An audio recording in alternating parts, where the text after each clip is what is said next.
Nah, di sini kalian pilih jenisnya ya. Kalau misalkan berkas kita itu adalah menggunakan e-materai, kalian pilihnya adalah yang materai elektronik atau e-materai. Oke, sobat calon guru semuanya, di sini di bagian tahap kelima untuk pendaftaran yaitu di SSCSN baik itu CPNS maupun juga P3K. Ini adalah kita mengunggah dokumen. Tentunya posisi dari dokumen yang kita upload ini sangat penting sekali dikarenakan nanti akan diverifikasi oleh verifikator instansi masing-masing. Nah, makanya di sini nanti kita uploadnya itu sesuai dengan ketentuan instansi dan juga sesuai dengan persyaratan formasi jabatan yang dilamar ya. Dan pada video ini kita akan berbagi pengalaman bagaimana cara unggah yaitu dokumen untuk pendaftaran P3K 2024 yang saat ini adalah di tahap 2. Tentunya nanti juga nggak akan jauh berbeda dengan untuk periode berikutnya ya. Nah ini. Nah, kira-kira bagaimana cara unggahnya? Kalau misalkan nanti ada kendalanya, solusinya bagaimana? Silahkan simak video ini sampai selesai. Oke, sobat calon guru semuanya, di sini kita pastikan untuk nama filenya ini tidak terlalu panjang teman-teman ya. Nah ini. Jadi ketika kalian unggah dokumen, di sini diperhatikan dulu untuk petunjuknya, yaitu ketentuan unggah dokumen. Format berkas yang diterima adalah PDF ataupun juga JPG sesuai dengan ketentuan per jenis dokumennya. Artinya kalau misalkan jenis file foto berarti yang diminta JPG, berarti nanti yang diupload juga yang JPG. Kalau misalkan di sini yang minta PDF itu juga PDF ya, termasuk juga untuk ukurannya. Kalau misalkan lebih kecil itu tentunya nanti nggak akan bisa diterima. Begitu juga dengan berkas yang terlalu besar nanti harus dikompres dulu teman-teman. Oke, di sini yang pertama yaitu kita unggah surat pernyataan sesuai dengan persyaratan instansi yang sudah ditandatangani dan juga dibukui dengan materai. Nah, di sini untuk upload berkas yang bermaterai ini kalian harus perhatikan. Untuk berkasnya itu diidentifikasi dulu. Berkasnya itu apakah menggunakan materai elektronik ataukah menggunakan materai konvensional. Nah, di sini kita contohkan, kita unggah. Nah, di sini kalian pilih jenisnya ya. Kalau misalkan berkas kita itu adalah menggunakan e-materai, kalian pilihnya adalah yang materai elektronik atau e-materai. Kemudian kalian choose file di sini. Kemudian kalau misalkan berkasnya itu adalah yang materai konvensional, berarti kalian kliknya di sini. Kemudian choose file gitu ya. Nah, kalau misalkan teman-teman di sini mengunggahnya yang pilihan materai elektronik, ketika kalian itu kemudian choose file, diarahkan menuju ke surat pernyataan yang ada materinya tempel. Ini nanti ketika disimpan, coba ini sepertinya nggak bisa disimpan ya. Nah ini teridentifikasi file yang ada unggah tidak memiliki materai elektronik. Nah itu. Nah, karena kita tidak menggunakan materai elektronik, berarti teman-teman di sini pilihnya itu yang materai tempel ya, yang ini. Kemudian kita choose file yaitu surat pernyataan ini ya. Kita open, kemudian kita simpan. Oke, ini bisa ya, unggah berkas sudah berhasil, kita klik baiklah. Oke, sudah bisa ya, sudah berhasil diunggah. Nah, berikutnya nanti kita setelah selesai upload ini kita recheck lagi teman-teman ya. Nah ini yang kedua, surat lamaran sesuai dengan persyaratan instansi. Nah, di sini kita unggah. Kemudian di sini kita pilih, karena saya menggunakan materai tempel atau konvensional, saya pilih yang di bawah ya. Kemudian kita choose file. Kita cari yang surat lamaran. Nah, ini. Kemudian kita open. Kemudian kita simpan. Kemudian klik baiklah. Oke, sudah berhasil ya. Berikutnya di sini kita unggah surat keterangan bekerja. Ini sesuai dengan daerah masing-masing ya, instansi masing-masing untuk yang persyaratan ini. Tentunya kalian mengacu formatnya, kemudian juga apa saja yang diupload, yang dikombin itu adalah sesuai dengan persyaratan instansi. Nah, ini adalah surat keterangan bekerja. Ini adalah kita unggah. Ini yang mana ya? Oke.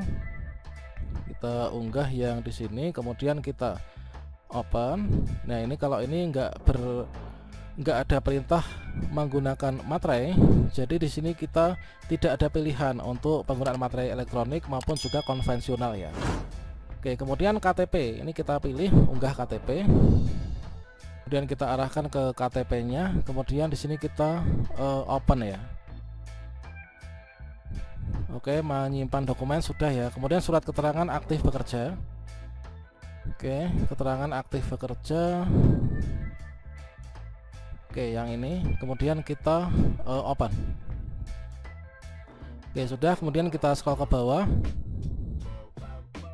Nah, berikutnya di sini transkrip nilai, ini kita unggah.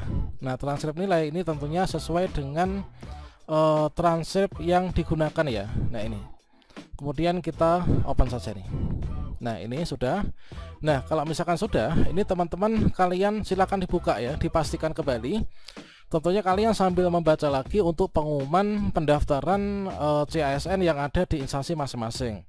Mulai dari formatnya, kemudian ketentuannya itu seperti apa, itu dicocokkan sambil kita lihat. Misalkan surat pernyataan sesuai dengan persyaratan instansi yang sudah ada e-matrenya. Ini kita manfaatkan semua tombol lihat ya.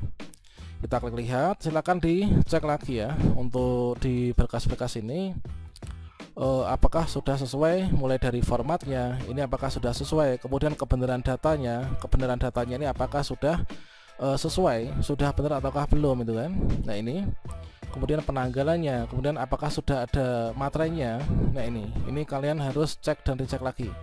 Kalau misalkan sudah fix, ini sudah yakin ya, kita tutup saja.